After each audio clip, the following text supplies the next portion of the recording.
Soulèvement, lutte de pouvoir, guerre civile. Des révolutions, il y en a eu beaucoup. Mais au XXe siècle, aucune n'a autant bouleversé la planète que la révolution russe de 1917.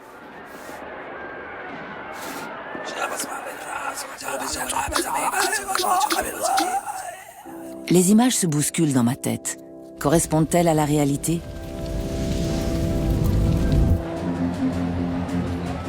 Ou sont-elles influencées par le film de Sergei Eisenstein, Octobre, qui est sorti des années plus tard ? En février, le peuple se soulève et destitue le tsar. En octobre, les bolcheviks prennent le pouvoir. Que s'est-il passé dans ce laps de temps ?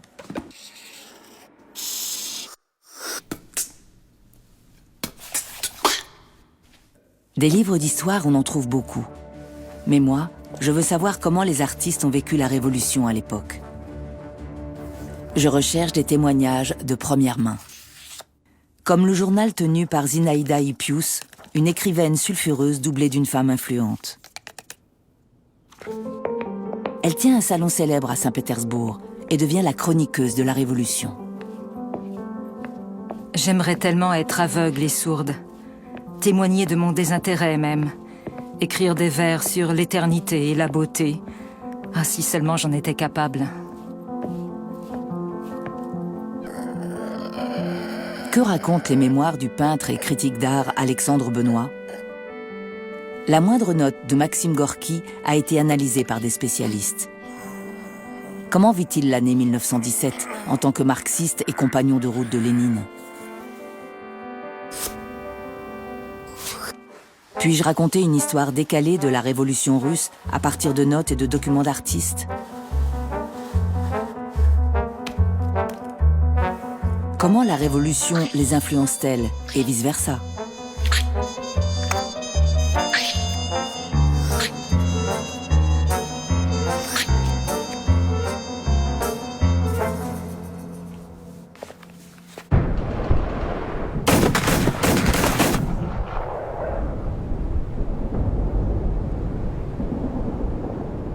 La Première Guerre mondiale fait rage depuis 3 ans. La Russie est exsangue. Des millions d'hommes sont morts sur les champs de bataille. Pas de paix en vue. Le peuple n'en peut plus. Et le front se rapproche de plus en plus.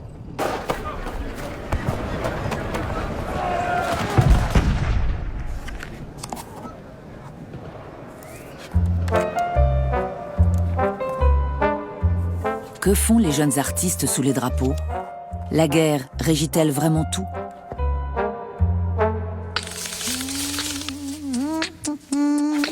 Par exemple, Vladimir Maïakovski, poète d'une vingtaine d'années. Il a de la chance. Il n'est pas sur le front, mais il sert dans un régiment motorisé à Saint-Pétersbourg. Ses poèmes sont provocateurs.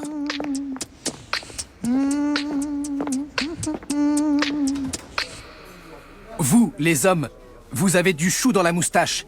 Des restes de potée mal avalés, mal mâchés. Vous, les femmes au visage plâtré, vous êtes telles des huîtres sorties de leur coquille. Vous qui allez de débauche en débauche, vous qui avez une salle de bain et des WC chauffés. N'avez-vous pas honte de chercher dans les journaux les noms des décorés de l'ordre de Saint-Georges ?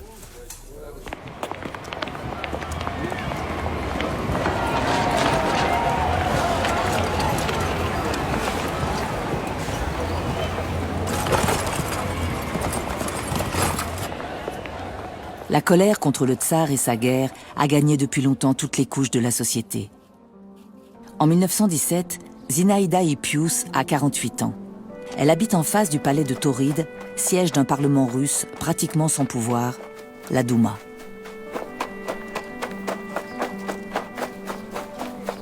Et moi, comme tous mes contemporains, je suis perdue, je n'y comprends rien. Stupéfaction. Tant qu'à écrire, la seule solution est de faire simple. Le tsar doit partir. C'est l'opinion de nombreux Russes. Sur quel ton ? Avec quel porte-voix faut-il crier ? De toute façon, la guerre ne s'arrêtera pas comme ça en Russie. Ce qui nous attend, de toute façon, c'est un effondrement. C'est certain. Le peuple est affamé. Depuis des semaines, il n'y a plus de pain.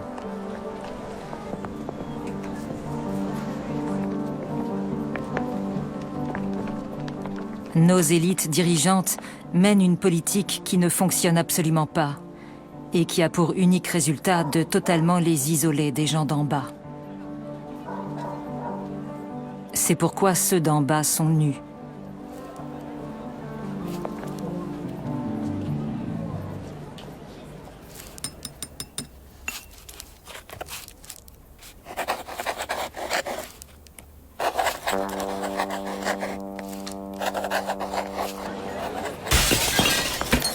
Le 23 février, des milliers de femmes se mettent en grève pour réclamer du pain.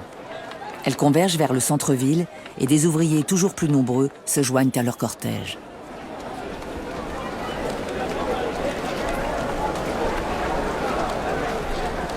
Les tramways se sont arrêtés dans toute la ville. Les premiers coups de feu sont tirés près du siège de la Douma.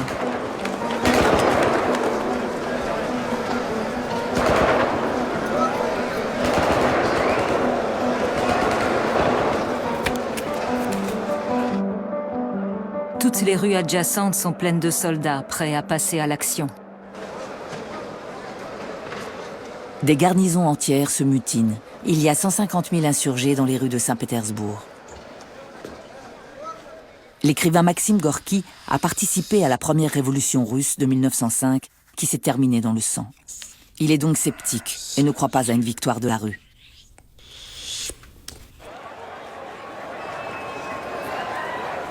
Il sait ce qui se passe lorsqu'une révolution échoue.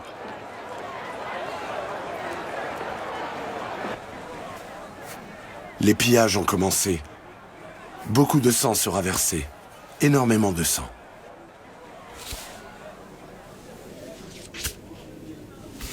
L'appartement de Gorki devient une sorte de centrale d'information pour les marxistes.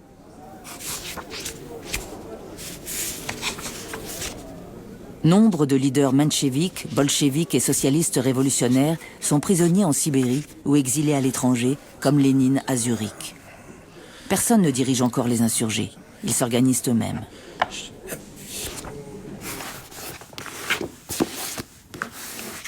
L'artiste Alexandre Benoît décrit la journée du 28 février.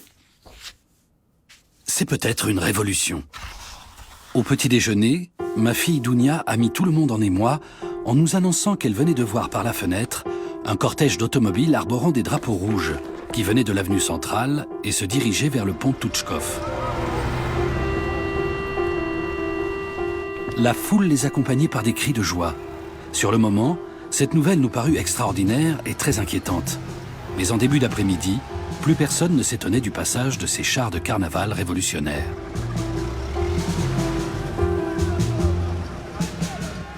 Les soldats bousculent les passants, tirent en l'air, puis repartent. De nombreuses automobiles arborant des drapeaux rouges font route vers la Douma.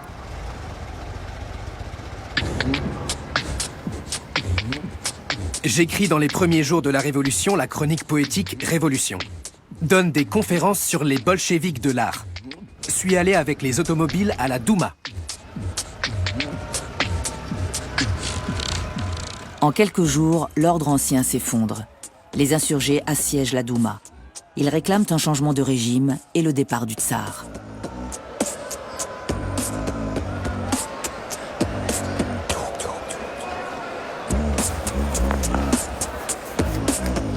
Un groupe de vieux galonnés déambule à la Douma. Pour moi, c'est clair. Il faut absolument les remplacer par des socialistes, les bolcheviks. Les soldats arrêtent les policiers tsaristes et s'organisent en soviet. La révolution se structure.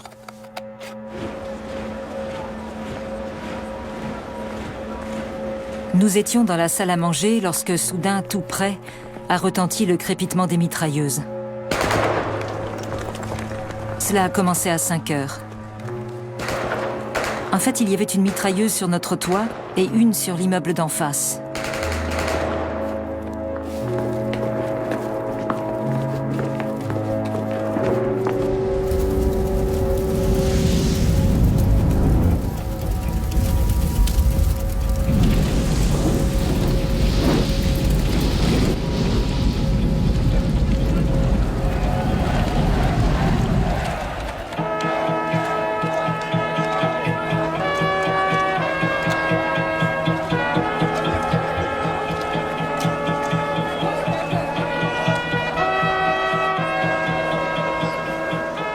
Maxime Gorki, le 1er mars. J'ai mal. Cela me touche. Cela me touche beaucoup. Le lundi, 27 février, je me sentais très mal à l'aise. Mais dès le mardi, j'avais intégré la réalité du miracle. Même le crépitement des mitrailleuses ne provoquait plus d'effroi en moi.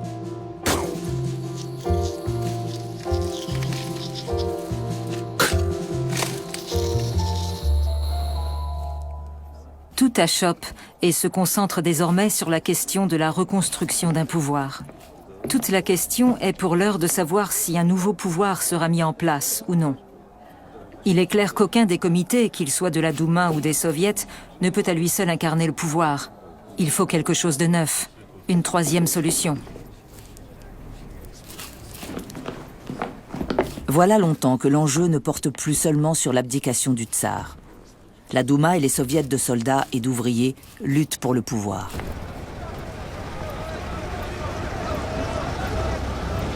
Soudain, il est déjà 6 heures, le téléphone sonne.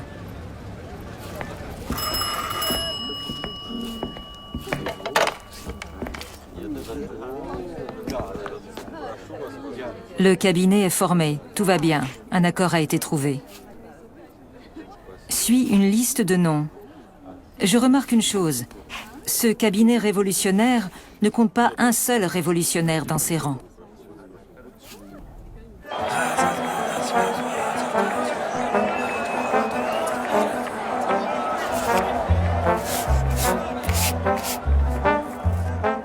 La Douma a constitué un gouvernement provisoire.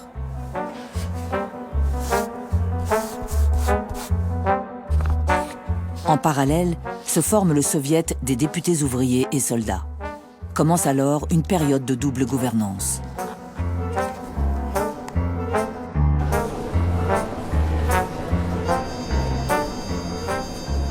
Par ici, la presse.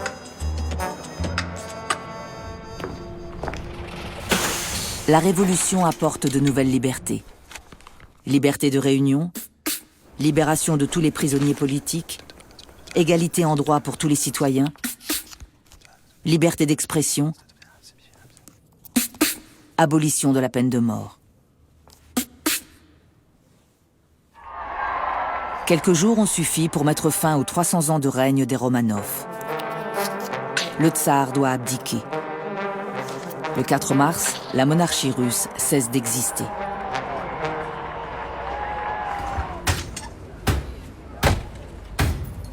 Tout ce qui a trait à l'ordre ancien est honni. Une cinquantaine d'artistes se sont réunis chez moi le 4 mars. Il régnait une certaine angoisse.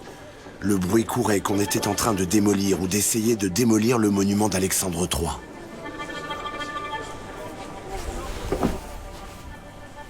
C'est de l'art populaire. C'est notre bien.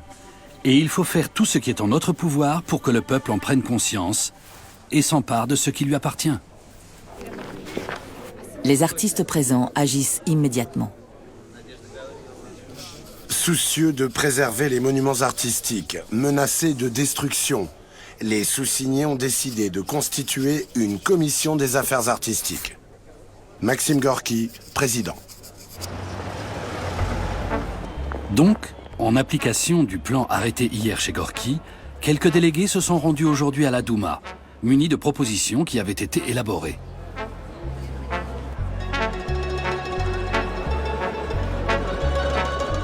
On se serait cru à la bourse.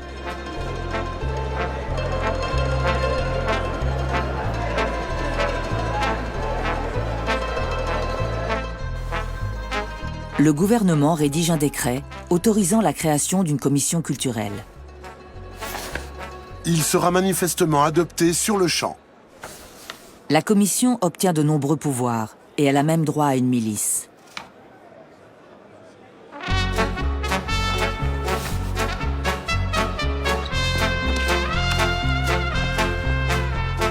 L'appel de la commission de Gorki est diffusé dans toute la ville.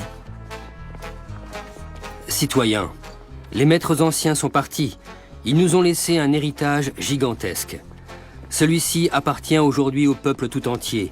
Choyez-le, ce patrimoine de beauté que des gens talentueux ont réussi à créer malgré le joug du despotisme.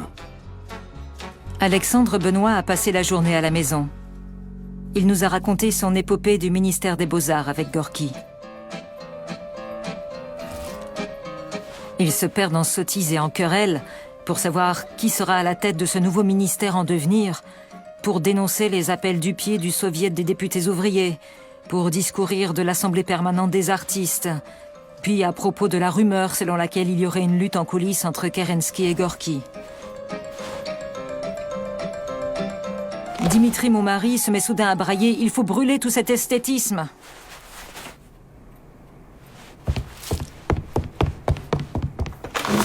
Au bout du compte, personne ne comprend plus rien à rien.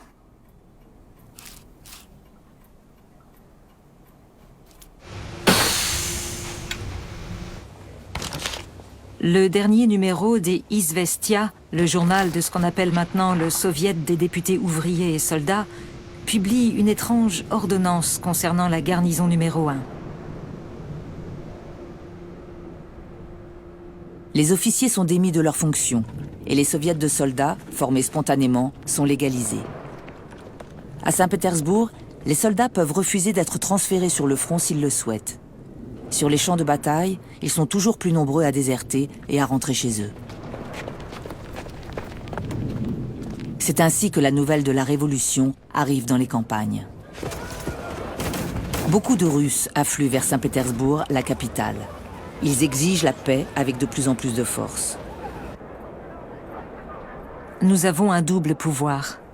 Celui absurde du Soviet, avec ses proclamations imbéciles, et celui du front qui nous menace.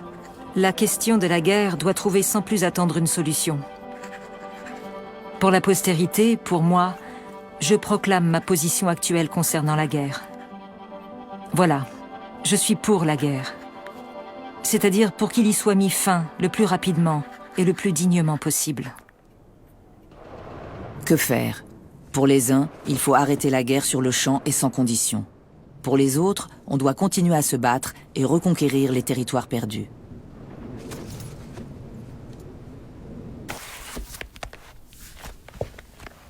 Le 12 mars, les artistes de Saint-Pétersbourg se rassemblent pour réorganiser la culture.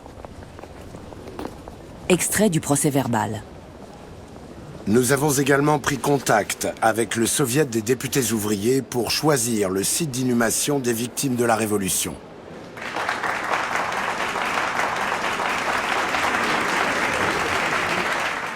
Je ne me souviens plus à quelle occasion, mais quelqu'un avait émis l'idée que je pourrais, dans le cadre de je ne sais plus quelle commission, entrer à l'académie.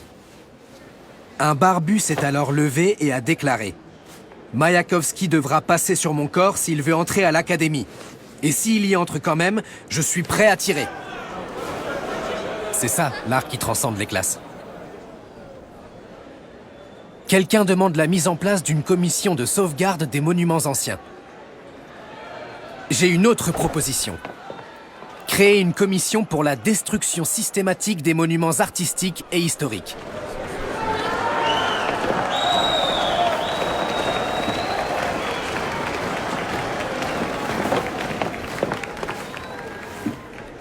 Nous devons attendre la fin de la guerre et le retour du Front des artistes pour convoquer une assemblée constituante qui devra décider de la politique artistique.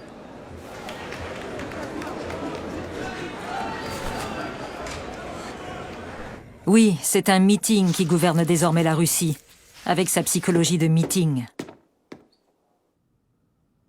Comment fonctionne la démocratie? Et comment se conjugue-t-elle avec l'art? Faut-il organiser des commissions, des soviets, des tables rondes?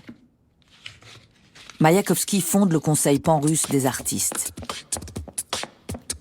On réclame même la suppression de la commission de Gorky. Autour de moi, tout le monde exulte, mais j'ai l'impression d'être parmi des gens qui parlent une langue que je ne comprends pas. Je représente aujourd'hui un parti que je ne sais comment appeler. Un parti qui n'a qu'un membre, moi. Et je doute qu'il parvienne un jour à en avoir 3.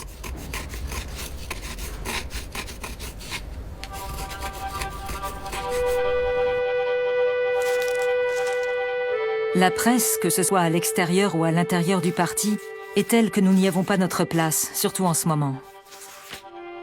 Les écrivains n'ont nulle part où écrire. Mais nous nous satisfaisons du rôle d'éminence grise que nous remplissons avec un dévouement exemplaire. Zinaïda Hippius est une amie d'Alexandre Kerensky, figure de proue de la Révolution de février, d'abord ministre de la Justice, puis ministre de la Guerre du gouvernement provisoire. Kerensky est arrivé vers 6 heures. Nous nous sommes chaleureusement embrassés. Bien sûr, il est un peu fou, mais son enthousiasme est communicatif. Il a demandé à Dimitri d'écrire une brochure à la mémoire des premiers officiers révolutionnaires, afin de calmer la grogne dans l'armée. Dimitri a bien sûr essayé de tergiverser. « Je ne peux pas, ça m'est difficile. »« Non, non, je vous en prie, Zinaïda vous aidera. » Il y a eu un tumulte à la forteresse Pierre et Paul. Des soldats ont jeté oreillers et couvertures par les fenêtres. L'atmosphère est alarmante à Tsarskoye Selo. Kerensky est allé en personne arrêter une amie de la tsarine, la sauvant peut-être ainsi d'une exécution sommaire.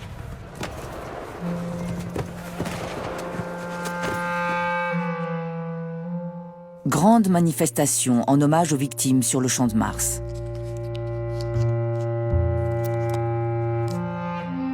Les flaques brillaient. Nous sommes 2 millions.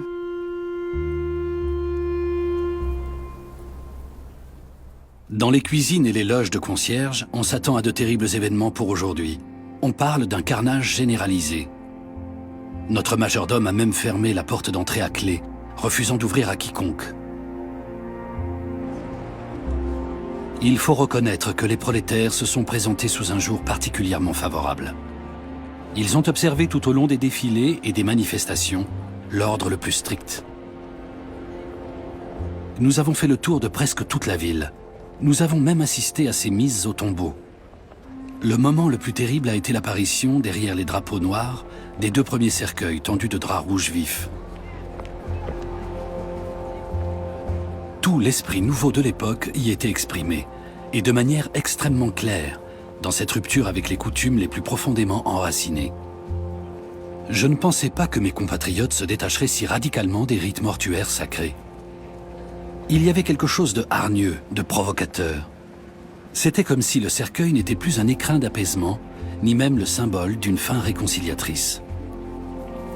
L'écarlate exprimait pour eux la vitalité et la mobilisation.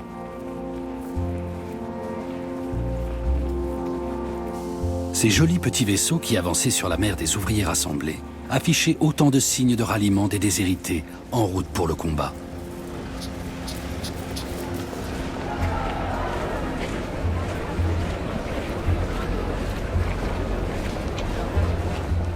Ces cercueils de la colère semblaient vouloir se hâter de gagner la tranchée, dans laquelle on les plongeait pour nourrir un courroux populaire dépourvu de toute bienveillance.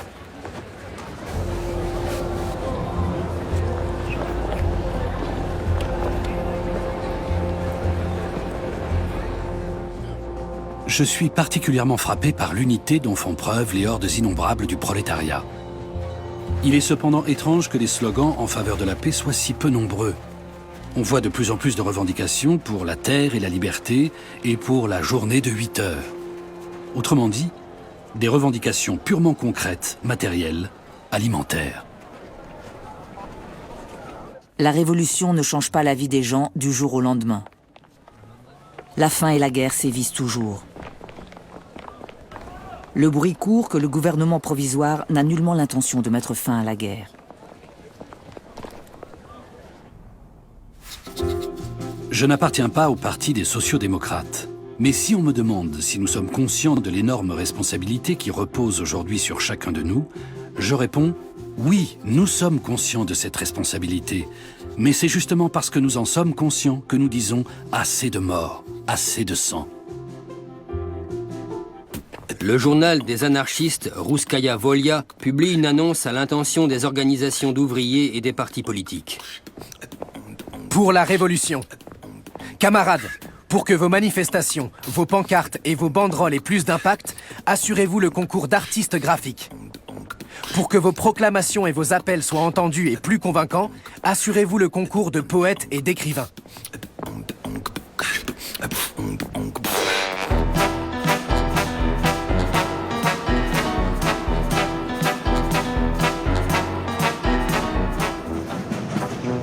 Voici Lénine. L'Antéchrist est enfin revenu. La rencontre s'est faite en grande pompe, sous la lumière des projecteurs. Mais il est rentré en passant par l'Allemagne. Les Allemands ont pris une poignée de ces messies nuisibles, leur ont donné un train entier, l'ont plombé pour que leurs pensées ne contaminent pas la terre allemande, et nous les ont envoyés en recommandé. Lénine quitte son exil zurichois et le 3 avril, il arrive à Saint-Pétersbourg avec dans ses bagages son programme, les thèses d'avril. Sans attendre, Lénine est passé à l'action.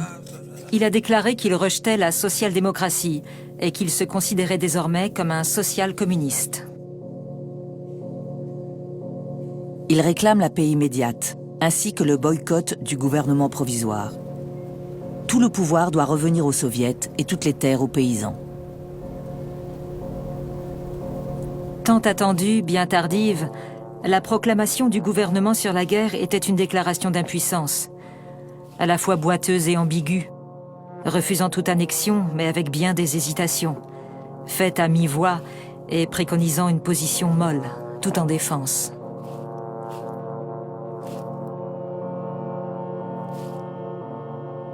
C'est à présent officiel. Le gouvernement provisoire ne signera pas de paix séparée avec l'Allemagne. Les combats se poursuivent. Le pouvoir fait campagne pour la guerre et pour les emprunts nationaux qui la financent. Quelques artistes, la plupart sont contre la guerre, reçoivent des commandes de propagande. Des défilés sont organisés dans les rues pour collecter de l'argent. Le gouvernement prévoit en effet une offensive sur le front. Les Pétersbourgeois protestent. En juillet, la situation dégénérera. Mais pour l'heure, on célèbre le 1er mai, fête du travail.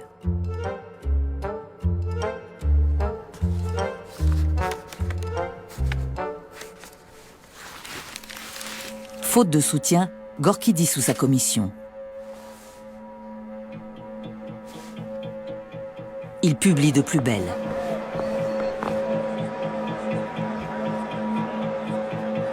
1er mai 1917. Impression de la rue. Les gens ne semblent pas croire qu'à présent ils sont libres et ont le droit de manifester et de chanter des chants interdits. Tous sont descendus dans la rue pour en être bien sûrs. La Russie a fait un formidable bond en avant, laissant l'Europe derrière elle.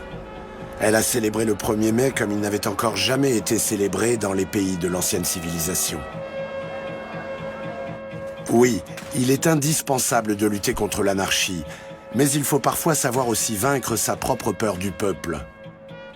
La patrie se sentirait moins en danger si elle avait en elle davantage de culture.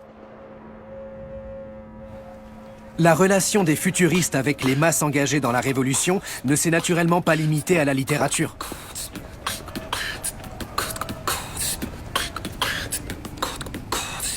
Dès les premiers jours, Moussia Nathanson, une jeune communiste de 17 ans du quartier de Viborg, nous a conduits à travers les terrains vagues, les ponts et la ferraille, dans les clubs et les usines. J'y ai lu tout ce que j'avais. En premier lieu, la chronique poétique, la marche de gauche, la guerre et le monde, et des pièces satiriques.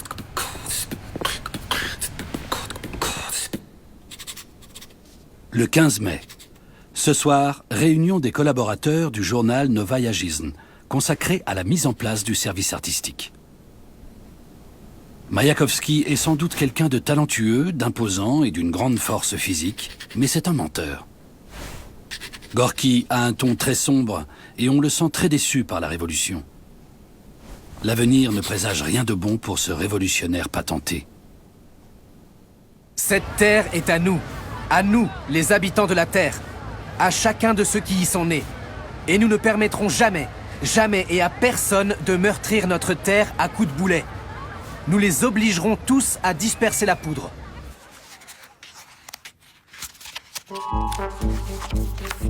Kazimir Malevitch, 39 ans, peintre d'avant-garde devenu célèbre grâce à son carré noir, est réserviste dans un bureau près de Moscou. Dans les meetings, il était dangereux de parler de l'intégrité de la personne, de dire que l'on est libre et que nul ne peut vous utiliser comme boucher ou bourreau de vos semblables. Il participe à la création des premières brigades culturelles.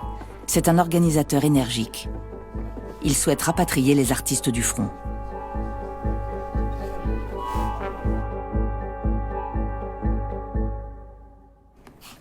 Le cynisme égoïste et naïf des déserteurs, d'une ignorance crasse, je suis jeune, je veux vivre, je ne veux pas la guerre, encouragé par la propagande des bolcheviks, est bien entendu pire que toutes les velléités guerrières auxquelles poussait la baguette tsariste. Le gouvernement planifie une attaque baptisée Offensive Kerensky. Le délire se poursuit. Pacifiste, j'appelle l'offensive de mes vœux, dans l'espoir qu'elle permettra au moins d'organiser un peu un pays désabusé, éreinté. Mais je m'inquiète chaque jour davantage, et je pense que la politique insensée de Lénine ne tardera pas à déclencher une guerre civile.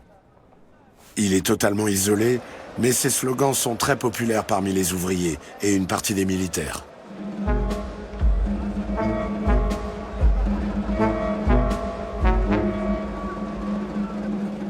Gorky soutient l'offensive, lui, le marxiste. Les manifestations ne faiblissent pas. Au contraire, elles attirent toujours plus de monde. Le 18 juin, 400 000 personnes défilent dans les rues de Saint-Pétersbourg. Le 20 juin, le premier régiment de mitrailleurs de Vyborg doit partir sur le front. Les soldats refusent. Une révolte menace d'éclater.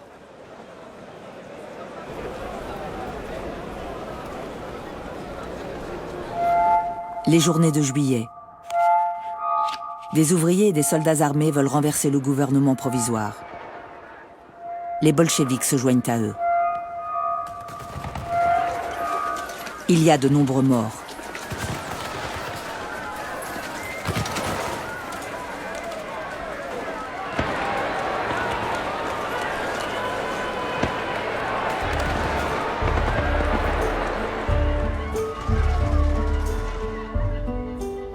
Pour mater la révolte, on fit appel à l'artillerie. Des régiments furent rappelés du front.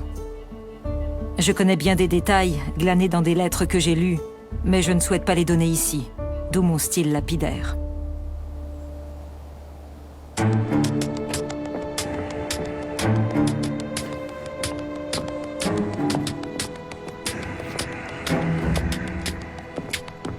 Les bolcheviks sont hors la loi. Des centaines d'entre eux se font arrêter.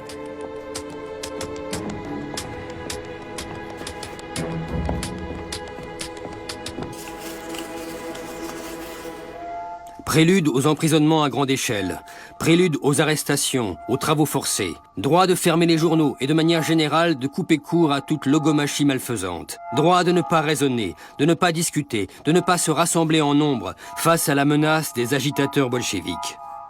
Dans les profonds replis de l'art se cachent les péripéties secrètes des volte-face gouvernementales, de la métamorphose de la vie des gens.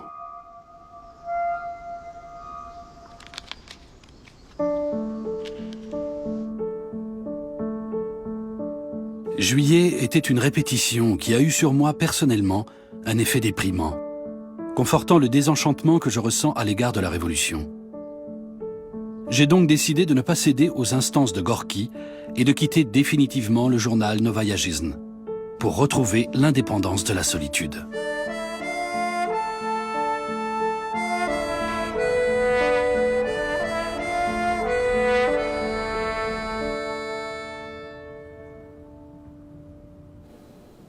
Il n'y a pas d'imprimerie, pas de papier, pas de typographe, pas d'imprimeur. Les prix sont exorbitants. J'ai souvent vu Saint-Pétersbourg en été.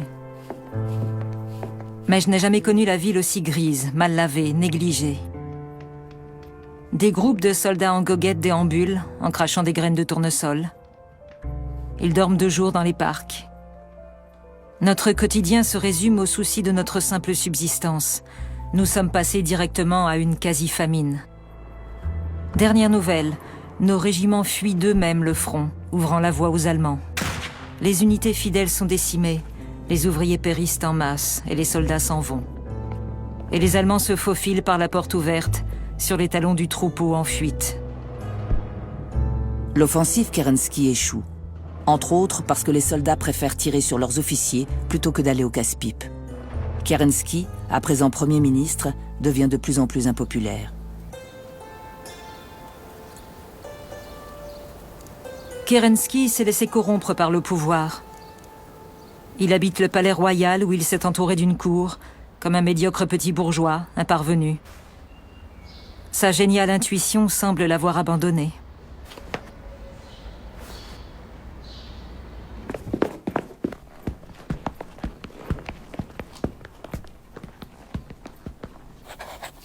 J'ai dit ce que j'avais à dire.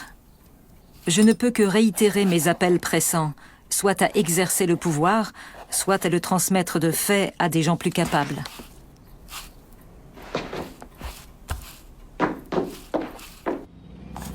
C'est alors qu'éclate ce que les historiens nommeront plus tard l'affaire Kornilov. Le général Kornilov, commandant en chef de l'armée russe, veut se débarrasser des bolcheviks en usant de la manière forte. Redoutant une escalade, Kerensky limoge Kornilov, après quoi celui-ci envoie des troupes à Saint-Pétersbourg. Pour défendre la ville, Kerensky distribue 40 000 fusils à la foule et à la garde rouge des bolcheviks, qui sont ainsi réhabilités.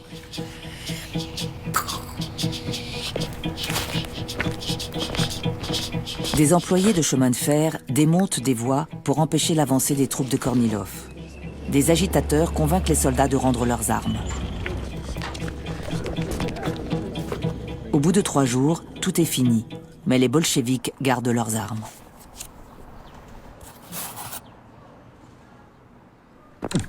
Petit à petit, la Russie se dékerenskise. Le respect a disparu. Je quitte Novaya Zhizn, je réfléchis à Mister Bouffe. Mange tes ananas, mastique tes gélinottes. Ton dernier jour arrive, bourgeois. Ces 2 vers sont aujourd'hui mes préférés.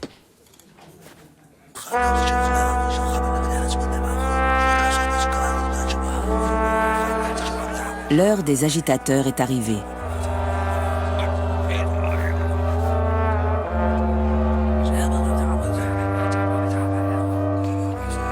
Tout le pouvoir revient aux soviets.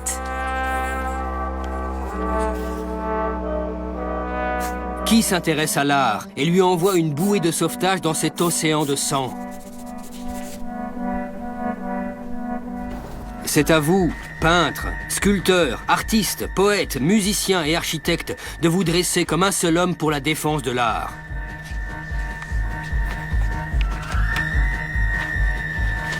C'est à vous d'aider la jeune génération, qui porte en elle de nouvelles étincelles. C'est à vous de faire résonner un appel à l'agitation artistique dans tout le pays.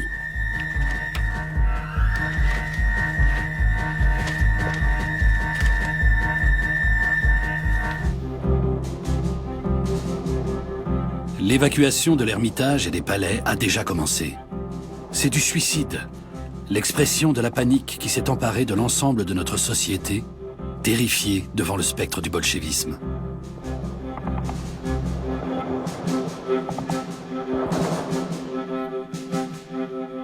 Lénine a une vive discussion avec son parti bolchevique.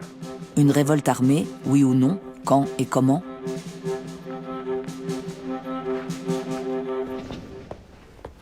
Tout le monde est occupé à la mise en place d'un pouvoir fort.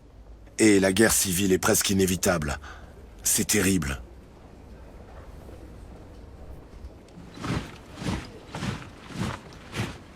Ce n'est un secret pour personne. Le coup d'État bolchevique est imminent.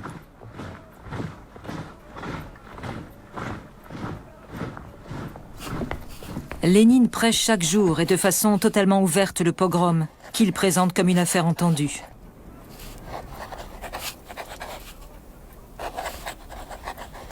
Les journaux s'empressent d'annoncer que le gouvernement s'apprête à l'arrêter. Je vois ça d'ici. Kerensky, entouré de sa cour moribonde, crie à Lénine « Antropka A, viens ici, papa va te donner la fessée ». Le 19 octobre, peu avant le coup d'État, Un banquet est organisé chez un homme d'affaires influent. C'est une initiative de Zinaïda Hippius pour tenter une dernière fois de créer une alliance contre les bolcheviks. Une de ses compagnes de lutte fait un discours.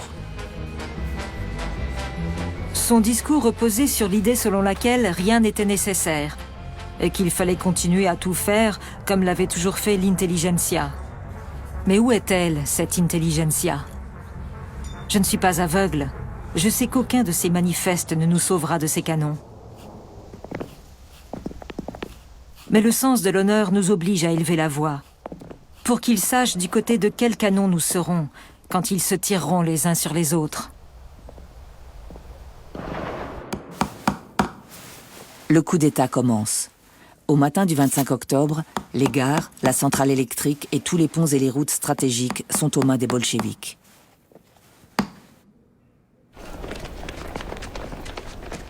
Le gouvernement a envoyé là-bas des blindés qui sont passés dans le camp des bolcheviks, trop heureux de fraterniser avec eux.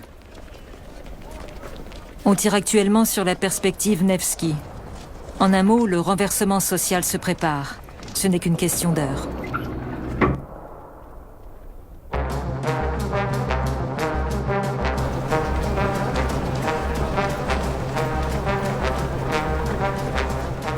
Plusieurs milliers de personnes se rassemblent devant le palais d'hiver.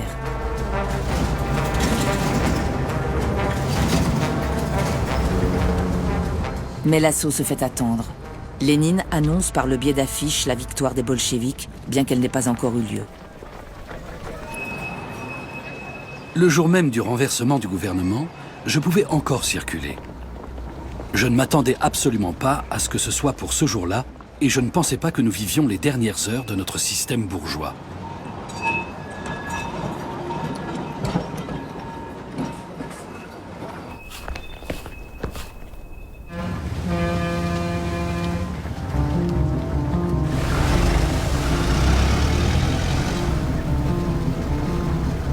Kerensky est parti tôt ce matin, à bord d'une automobile privée. Il s'est esquivé.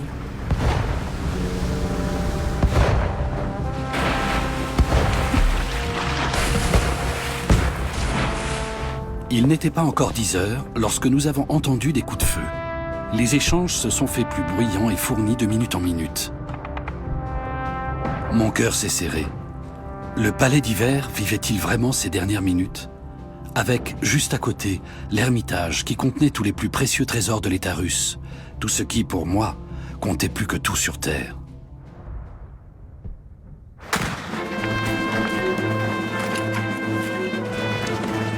Le palais d'hiver est pris d'assaut.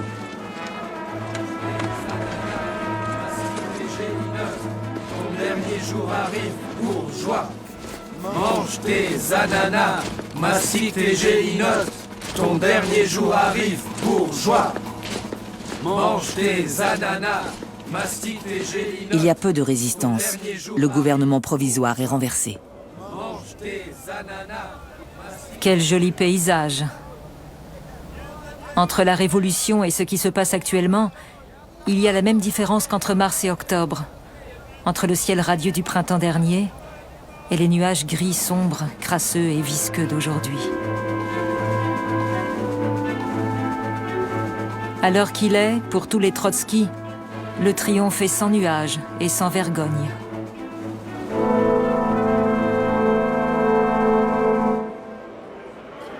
À l'Institut Smolny, QG des révolutionnaires, siège le congrès pan-russe des soviets. En apprenant la prise du palais d'hiver, nombre de délégués quittent la salle en signe de protestation et sous les huées des bolcheviks. Ceux qui restent acceptent le nouveau pouvoir sous la pression de Lénine.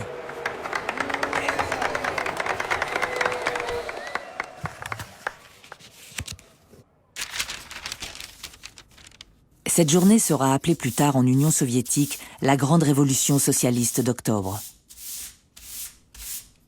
Les deux premières mesures prises par les bolcheviks sont un décret sur la paix et un décret sur la terre.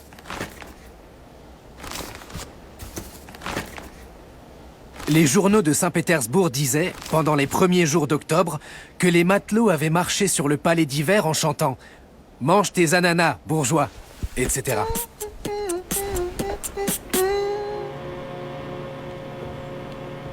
Nous apprîmes le matin que le siège du palais s'était achevé juste après ces quelques coups de canon et que les membres du gouvernement avaient été arrêtés et conduits à la forteresse. La curiosité a commencé à me tenailler. Je voulais savoir dans quel état était le palais. Je m'attendais à découvrir un tableau de destruction totale, des ruines fumantes. Or, grâce à Dieu, le palais avait conservé toute sa superbe et restait puissant, solide, immuable.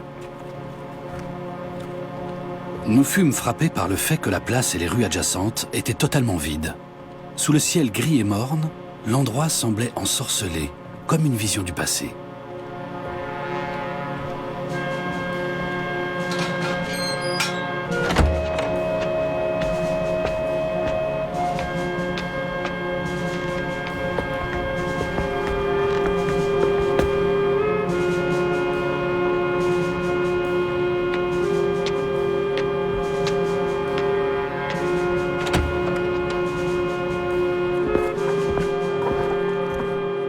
Les journaux qui existent encore, les 3/4 ont été interdits, y compris la Novaya Jizn, prennent leur distance avec les bolcheviks, de manière plus ou moins marquée.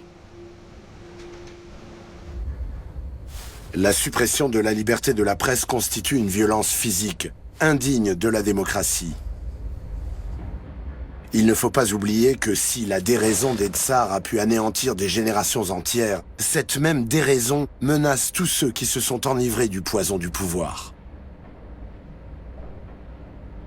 Donc, je le répète, on est en train de faire des expériences avec le prolétariat russe en suscitant, ce qui est pire que tout, une désillusion durable à l'égard de l'idéal même du socialisme.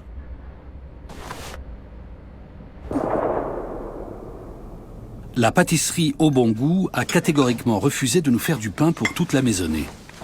Nous sommes dotés du comité domestique le plus désorganisé qui soit, si bien que la cuisinière ou la femme de chambre est de nouveau contrainte de faire la queue pendant des heures. Autre désagrément, cette sotte de Tekla, toujours elle, nous a encore soumis de nouvelles exigences. Elle veut maintenant avoir son dimanche de repos et que sais-je encore. L'accepter ou ne pas l'accepter? Pour moi, comme pour d'autres futuristes moscovites, la question ne se posait pas. C'était ma révolution.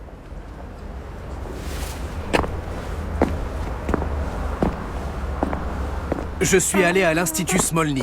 J'ai travaillé. J'ai fait tout ce qu'il y avait à faire. Les réunions ont commencé.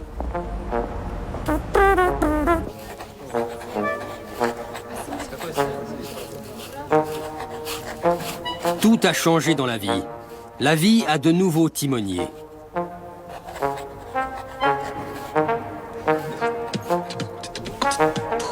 Et notre rapport à l'art doit lui aussi changer. C'est ce qui se passera le jour où le peuple se débarrassera des timoniers et arrachera l'art des mains de ces dilettantes que sont les collectionneurs d'art. C'est ce qui se passera le jour où le peuple prendra un décret affirmant que dorénavant, l'art lui appartient, que toutes les collections de tableaux et de livres lui appartiennent.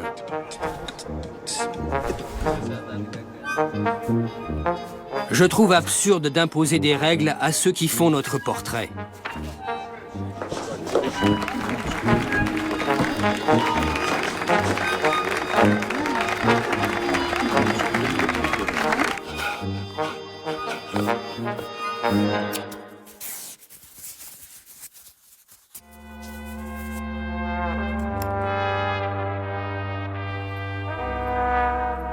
Écrire me dégoûte.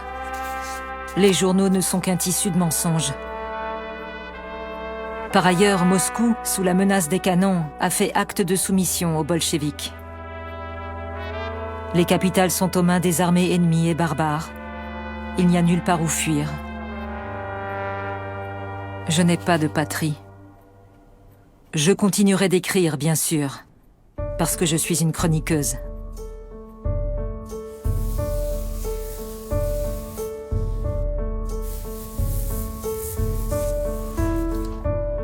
Personne ne sait combien de temps les bolcheviks tiendront. Tout le monde tente de survivre à sa manière. Certains se font une raison, d'autres se retirent de la vie politique.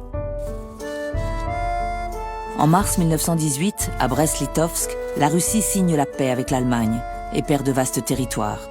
La guerre mondiale est suivie d'une guerre civile encore plus sanglante qui fait des millions de morts. Et l'art. Il connaît un renouveau après 1917. Mais la liberté tant attendue n'est qu'une illusion éphémère.